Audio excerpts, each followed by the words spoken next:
If you go to Puducherry, a Robocup named Constable Singham can help you find your way to the different tourist spots. If you go to a certain bank in Bengaluru, you can expect to be greeted by an interactive robotic assistant, IRA, who can help you with general questions like your account balance or the interest rates on home loans. A recent property expo also had a robot assistant that customers could talk to and use to ask questions about properties and get real-time answers.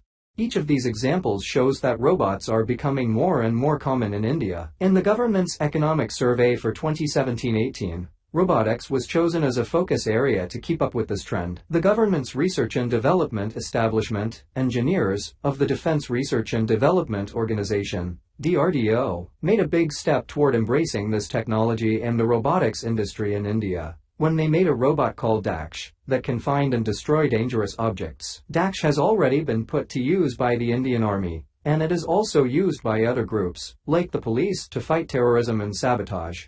With both the government and the private sector working to learn more about robotics, this technology is quickly carving out a niche in many different areas. It's interesting to see that the market for robotic surgery in India is expected to grow at a rate of 20% per year between 2017 and 2025, going from $64.9 MN in 2016 to $350 MN in 2025. For a well-known corporate hospital, thinks that surgeries done with robots are more accurate and don't need as many surgeons in the operating room. This means that the hospital can help more people.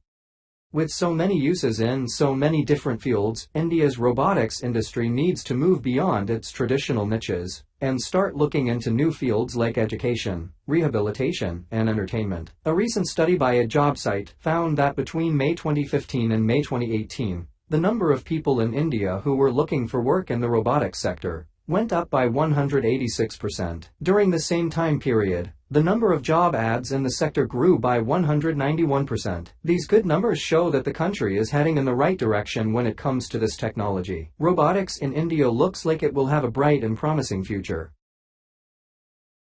Hi, welcome to HDFC Bank. May I help you?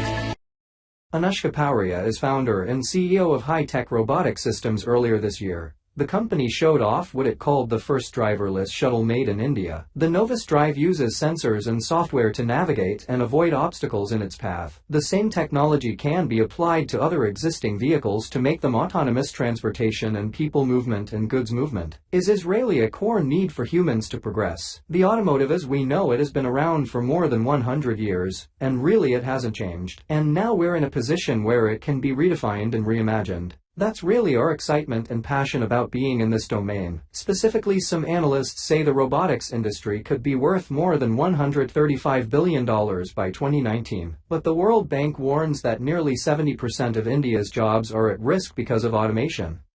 The head of robotics and research at a SET Institute in Delhi says robots will also create new opportunities. Who makes these robots? Who maintains these robots? We need a lot of people. More than what we have right now. For that we need to train our new generation that is coming in. The people here in India might not have access to that kind of robot. Our talent over here, the young students in the colleges and in the schools, might not have access to that kind of robot, which is very necessary for their learning process.